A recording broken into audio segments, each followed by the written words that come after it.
Pessoal, a aula de hoje a gente vai falar sobre a estrutura dos ácidos nucleicos. Nós temos dois tipos de ácidos nucleicos. Nós temos o DNA e nós temos o RNA. Começando pelo DNA. A gente tem o DNA, o nome dele é ácido desoxirribonucleico. Tá? E vocês vão entender de onde vem esse nome, que é devido ao açúcar que compõe esse ácido. Esse ácido, né, a estrutura do DNA, ela foi descoberta em 25 de abril, dia do meu aniversário. Eu gosto muito dessa parte genética, então não me aguento de ter sido descoberto o DNA nessa data. De 1953. Teoricamente, por dois pesquisadores, Watson e Crick. Tá? A gente vai ver no próximo slide, vou contar para vocês um pouquinho sobre essa história da descoberta. Mas a publicação é essa. A publicação é um artigo científico de 25 de abril de 1953 por Watson e Crick, que são esses dois que estão aí na figura, mostrando o modelo do DNA, né? O modelo em 3D do DNA. O DNA é dito como o código genético universal, é onde está contida todas as informações dos organismos, né? É aquilo que vai controlar tudo dentro de uma célula, tudo dentro de um indivíduo. Então, todo ser vivo apresenta DNA. O que muda é onde esse DNA está inserido. Nos eucariontes, o DNA fica dentro do núcleo, né? Lá dentro do núcleo. E pode ser encontrado também em duas organelas, como a gente já viu, na mitocôndria e no cloroplasto. Nos procariontes, que são as bactérias, cianobactérias e arquibactérias, esse DNA é encontrado disperso no citosol. Então, não existe um compartimento individualizado através de uma membrana para abrigar esse material genético, tá? A propriedade fundamental do DNA, a capacidade que ele tem capacidade de replicação, ou seja, de se duplicar. A partir de uma molécula, eu consigo formar outra. E ele tem a capacidade de transformar, de transpor, de passar essa informação, que é chamado de transcrição. Ele passa a informação contida nele numa molécula funcional, que é o RNA mensageiro, tá? Eu disse para vocês, vou falar um pouquinho da história. Existe uma briga né, não é uma briga, é até uma chateação das mulheres, porque na verdade existe uma pessoa que foi fundamental para a descoberta do DNA, que foi Rosalind Franklin. Essa mulher, ela pesquisava, tá? Ela pesquisava através de raio-x, né, estruturas de raio-x. E ela foi, através dos estudos dela, que esses outros dois pesquisadores conseguiram chegar nessa molécula do DNA. Só que ela, por muito tempo, não apareceu em nada, em nenhum livro. Logicamente, como tudo nessa vida, vocês aí, o pessoal que gosta muito de história, muito das artes, sabem disso, muitas pessoas só são reconhecidas após sua morte. Após sua morte, que foi reconhecida todo o papel dela na composição e na estrutura do DNA. Ela tinha um trabalho em um laboratório junto com um outro pesquisador, e quando o Watson foi visitar esse laboratório, esse outro pesquisador passou por cima dela e falou as informações como se fosse dele, e ignorou ela, né? Ela foi desenvolver outros trabalhos com carvão, vírus, e ficou meio desgostosa.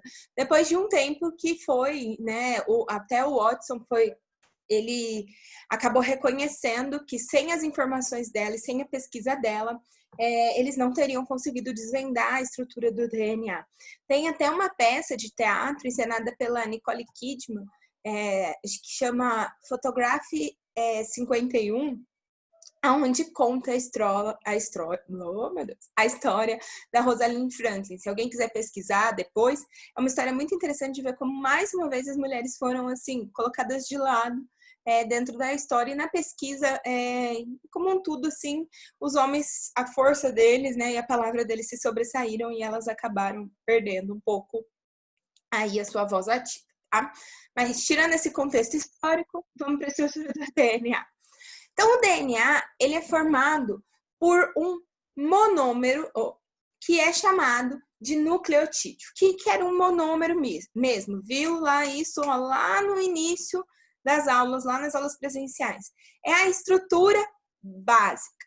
Então, a gente une monômeros, ou seja, eu uno nucleotídeos para formar um polinucleotídeo, que é o DNA. O DNA é formado pela união de vários nucleotídeos. Como é esse nucleotídeo? Sempre vai ter um fosfato. Além desse fosfato, eu vou ter um açúcar com, conta lá, 1, 2, 3, 4, 5 carbonos, tá? Então, é uma pentose, a gente já viu isso, é uma pentose, 5 carbonos. Nesse caso, é chamado de desoxirribose, tá? E uma base nitrogenada. As bases nitrogenadas do DNA são adenina, timina, citosina e guanina, tá? Então, eu tenho um fosfato, um açúcar, que é a desoxirribose, e 4 bases nitrogenadas, adenina, timina, citosina, guanina. Olhem lá essa estrutura quando a gente olha a molécula. Olhem o açúcar, tá? A desoxirribose. Vamos contar os carbonos dela. A gente tem o primeiro carbono a partir do oxigênio. 1, 2, 3, 4, 5. Por que eu estou dizendo isso? E eu quero que vocês olhem essa estrutura. Porque o DNA, ele é uma dupla fita. Uma dupla fita. Ele tem uma fita e a outra fita que é complementar a ele, tá? E ali em cima está escrito, ó, isso é antiparalelo. O que significa isso? Uma fita, os nucleotídeos estão vindo desse jeito que vocês estão vendo, nesse sentido. Na outra fita, ele vem como se estivesse de ponta cabeça. Então, uma fita a gente chama de 5 linhas, 3 linhas, porque eu tenho 5 linhas em cima, tá vendo? 5 linhas do carbono em cima, e o 3 linhas está para baixo. O último carbono eu vou ter um 3 linhas lá embaixo. Na fita antiparalela, a que está paralela a essa, eu inverto essa estrutura. Então, o 3' está para cima e o 5 está para baixo, tá? Então, por isso a gente fala uma cadeia polinucleotídica antiparalela. Então, olhem lá. Nessa figura fica mais fácil de vocês visualizarem esses 5 linhas, 3 linhas. O DNA, uma dupla fita, onde existe uma complementariedade. Sempre as bases A se ligam com T e C se ligam com G. Então, adenina com timina, citosina com guanina. Sendo que entre uma citosina e uma guanina existem 3 ligações ou pontos de hidrogênio ligando essas bases, e entre uma adenina e uma timina existem 2 ligações de hidrogênio ligando essas bases, tá? Então, olhem lá na figura, em cima, a gente consegue ver os 5 linhas em cima, por isso que a gente diz de antiparalela, 5 linhas em cima e o 3 linhas embaixo.